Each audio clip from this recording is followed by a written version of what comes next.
पूर्व मंत्री, राजस्थान सरकार, लंबे समय से जेतान का प्रतिनिधित्व करने वाले किसान नेता, जिन्होंने आज ही आरएलपी ज्वाइन की है, जोरदार तालियों के साथ आमंत्रण दें दिलीप जी चौधरी को।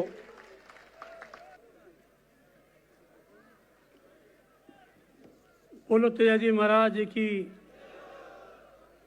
आज बहुत ही खुशी का मौका है कि राष्ट्रीय लोकतांत्रिक पार्टी का 7वां स्थापना दिवस है आपकी बीकानेर की धरती पर, और इस समारोह में इस पार्टी के संस्थापक, राष्ट्रीय लोकतांत्रिक पार्टी के सुप्रीमो और पूरे राजस्थान के आम आवाम के चहेते हनुमान बेनीवाल साहब विराजमान है। मैं इनको बहुत बधाई दूंगा कि आप इतने जांबाज और ताकतवर लोह पुरुष हैं कि इस पार्टी को किस रूप में आपने एक नई ताकत ऊर्जा दी है। आपके एक फेसबुक या ट्विटर पर एक 4 लाइन लिखने से आज राजस्थान के कोने कोने से हजारों की तादाद में इस सम्मेलन में, इस स्थापना दिवस को नई ताकत ऊर्जा देने के लिए आप पधारे। ये कोई छोटी मोटी बात नहीं है। मैं भी इस सम्मेलन में आ रहा था तो मैंने देखा बाहर हजारों की तादाद में लोग खड़े थे। इतना हुजूम और इतना जोश और जुनून। आज इस सम्मेलन में नारायण बेनीवाल जी विराजमान है, इंदिरा बावरी जी है, कनिका बेनीवाल जी है और बहुत ही मजबूत नेता लोग यहाँ बैठे हैं। तो मैं आप 2-4 बात आपको कह के अपनी बात समाप्त करूँगा कि मामला आरएलपी का ज़बरदस्त है।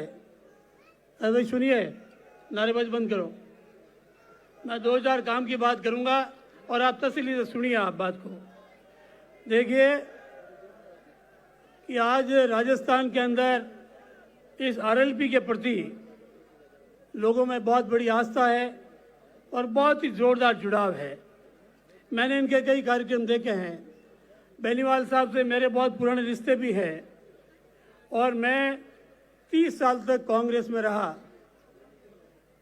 और आज कांग्रेस को अलविदा करके हनुमान बेनीवाल साहब के साथ जुड़ने का, आरएलपी जुड़ने का जो निर्णय लिया, उसके पीछे मेरा मकसद ये था कि किस रूप में बेनीवाल साहब इस राजस्थान में आम आवाम, गरीब, नौजवान, दलित, अल्पसंख्यक, पीड़ित, शोषित की लड़ाई मजबूती से लड़ रहे हैं।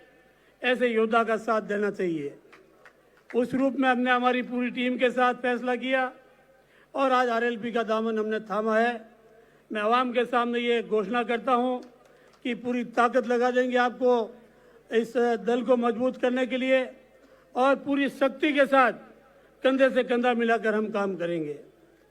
आज आपके पास मिनकों का मेला है, जबरदस्त जनसैलाब है, जुड़ाव है, लेकिन संगठन में थोड़ी कमजोरी है। मैं हमेशा देखता हूँ आरएलपी को कि लोगों का इतना जुनून है कि आज अपने अपने साधन से लोग हजारों किलोमीटर दूर से बेनीवाल साहब को सुनने आ पाते हैं, लेकिन जब चुनाव होते हैं, जब वोट डालने की बात आती है तो पोलिंग बूथ पर हमारी ताकत बहुत कमजोर रहती है। यह सबसे मोटी बात है। आपके पास हजारों की भीड़ है, ताकत है, लेकिन वोटों में परिवर्तित करने के लिए हमारे पास संगठन की कमी है। इसलिए बेनीवाल साहब से भी मेरी चर्चा हुई थी। मैंने आपको कहा था कि राजस्थान के अंदर आरएलपी का नया संगठन एक ताकत से आप खड़ा कीजिए। बूथ पोलिंग, बूथ मैनेजमेंट जो है, वहाँ पर कार्यकर्ताओं की एक मजबूत टीम खड़ी कीजिए।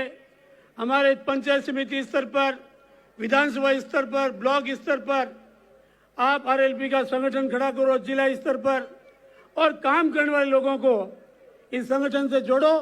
और मैं आपको ये सलाह देता हूँ, केवल नारे से हम 2028 का मिशन पूरा नहीं कर पाएंगे। केवल भाषणों से जो है आने वाले पंचायत राज में आरएलपी का झंडा पंचायत समिति और जिला परिषद के वहाँ पर झंडा जो है मजबूत नहीं कर पाएंगे जब तक हमारा संगठन और नीचे स्तर की ताकत हमारी मजबूत नहीं होगी। आज राजस्थान के कोने कोने से आप पधारे हो और मैं आपको सबसे मुद्दे की बात कह रहा हूं, बाकी सारी बात आपने कह दी। मैं पूर्व वक्ताओं की बात भी सुन रहा था, तो मेरी आपसे गुजारिश है कि जिस गांव में जहां से भी आप राजस्थान से पधारे हैं, अपने स्तर पर, चाहे आपका रेवेन्यू विलेज हो, चाहे आपका पोलिंग स्टेशन हो, चाहे आपकी तहसील या विधानसभा मुख्यालय हो, अपने लोगों की मीटिंग करो और आरएलपी के मुखिया जो है ये निर्णय लेंगे कि आने वाले समय में किस रूप में हमारा संगठन जो है वो मजबूत हो।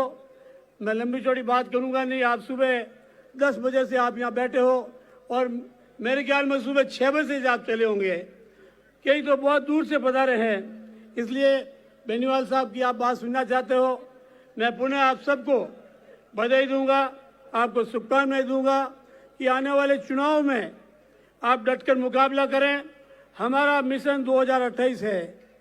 2028 में किस रूप में आरएलपी राजस्थान में जो है अपना झंडा बुलंद करे, आपके सपनों को साकार करे और बेनीवाल साहब का हाथ जो है एक नई ताकत के साथ किस रूप में मजबूत करें, ये बोड़ा मैं आपको देता हूं। मैं पुनः आप सबको बहुत बहुत बधाई, धन्यवाद देता हूं। राम राम साहब।